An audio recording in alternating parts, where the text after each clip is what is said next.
This video is produced to teach you how to answer the explain how types of question that work with literary devices in the O-level English paper 2 narrative comprehension questions.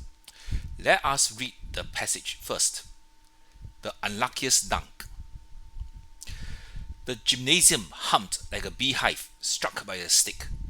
Benny Butterfingers Baxter adjusted his sweat-soaked headband, a neon green monstrosity his grandma swore was lucky. His left sneaker squeaked rebelliously with every step, its sole flapping like a tired goldfish.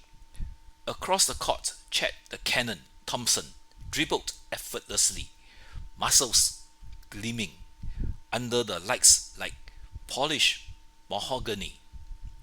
Benny's stomach churned at the greasy scent of nacho cheese wafting from the stands, mixing unpleasantly with the sharp sting of mid-sound spray on his freshly bandaged knee.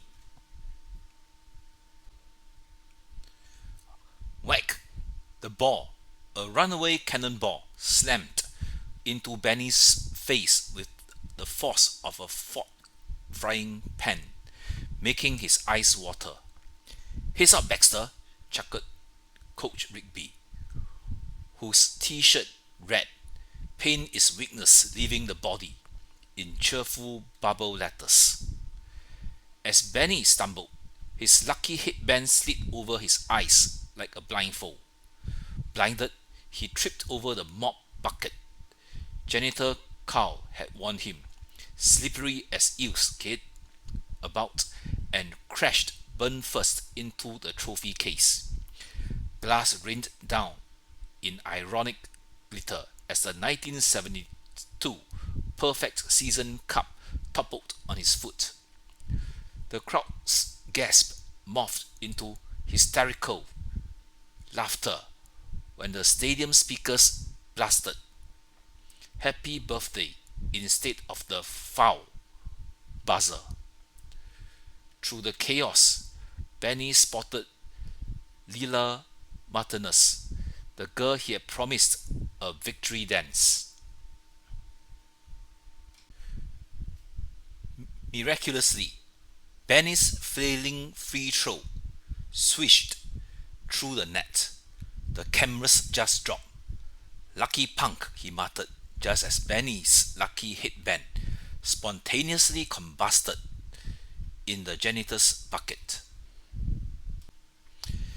These are the literary devices used in a comprehension passage: simile, metaphor, symbolism, juxtaposition, irony, and foreshadowing. The two similes are: glass rained down like ironic glitter. Now the glass pieces falling are compared to glitter that we see.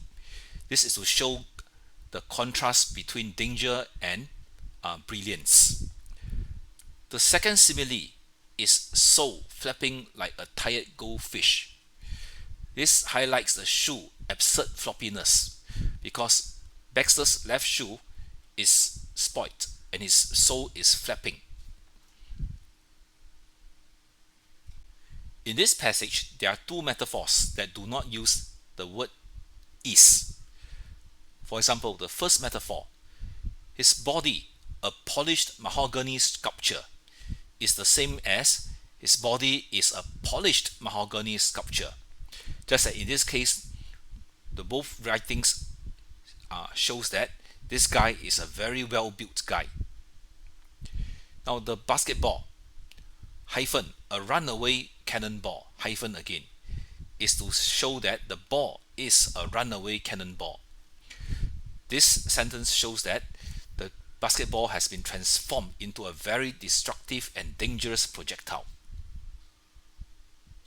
There are two items in this comprehension passage that symbolize bad things.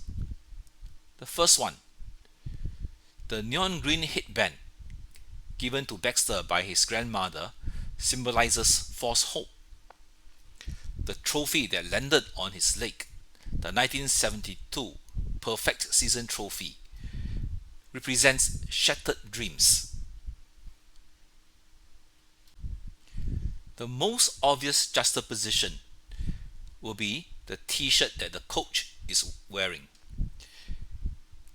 The message is used with cheerful bubble letters, but the message is intense pain. This is a humorous clash of aesthetic versus its meaning. Irony is shown in two ways in this passage. First, let us look at the situational. Benny Baxter laid on his back, yet he miraculously shot the ball into the hoop. This is the irony because it is done in the least athletic manner. No one can really shoot a ball into the basketball hoop in this position. The other one is a verbal irony. Chad calls Benny's headband lucky, yet when the headband drops into the janitor's bucket, it bursts into flame. This shows sarcasm in terms of absurd misfortune. There are two parts in the passage that show foreshadowing. The first part, the earliest, will be Benny's left sneaker that squeaked rebelliously.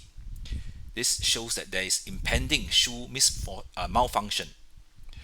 The second part is the janitor's warning, slippery as eels, kid. This predicts Benny's bucket related disaster.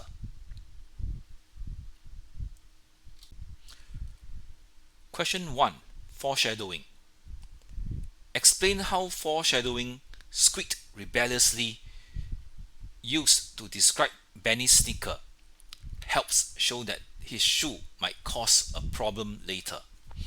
Support your answer with two details from the passage. The foreshadowing, squeaked rebelliously, compares the sneaker sound to a person fighting back, suggesting it is unreliable.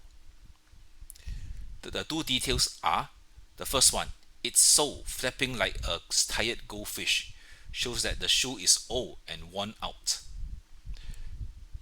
The other one hints at the future trouble when Benny later trips over the janitor's bucket. Question 2. Metaphor. Explain how the metaphor, a runaway cannonball, makes the accident seem more dangerous. Support your answer with two details from the passage. When we call the ball a runaway cannonball, it makes it sound heavy and unstoppable like a weapon.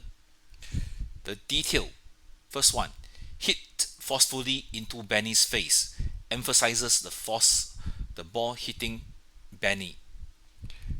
The second one, making his eyes water, shows how much pain it has caused Benny. Question 3. Juxtaposition. Explain how the juxtaposition of the cheerful bubble letter and its painful message, pain is weakness leaving the body, creates humor. Support your answer with two details from the passage. The answer, if we look at bubble letters, they are used with bright colors to bring happy messages. However, the message is harsh. This creates a funny mismatch. The first detail, the cheerful bubble letters are the first detail. This makes the shirt, these letters make the shirt looks playful. But the message about pain clashes with the friendly appearances of the letter. Question 4. Irony. Explain how Benny scoring a goal while flat on his back is an example of situational irony. Support your answer with 2 details from the passage. The scoring of this goal is ironic because Benny Baxter succeeded in the least athletic manner. This posture is highly unlikely for any basketballer to score a goal. The 2 details are: the first one, flailing free throw launched flat on his back, indicates that he scores a goal despite falling clumsily. The second detail, the cameras just dropped, shows that the crowd was shocked because he scored while falling down. Question 5. Foreshadowing. Explain how the warning, slippery as eels kid, hints at Benny's accident with the bucket. Support your answer with 2 details from the passage. The warning about the slipperiness predicts that Benny will fall later. This can be seen from 2 details. The first is the warning from the janitor about the slippery floor. Slippery as eels kid. The second detail will be he tripped over the mop bucket. This trip caused him to crash into the trophy case.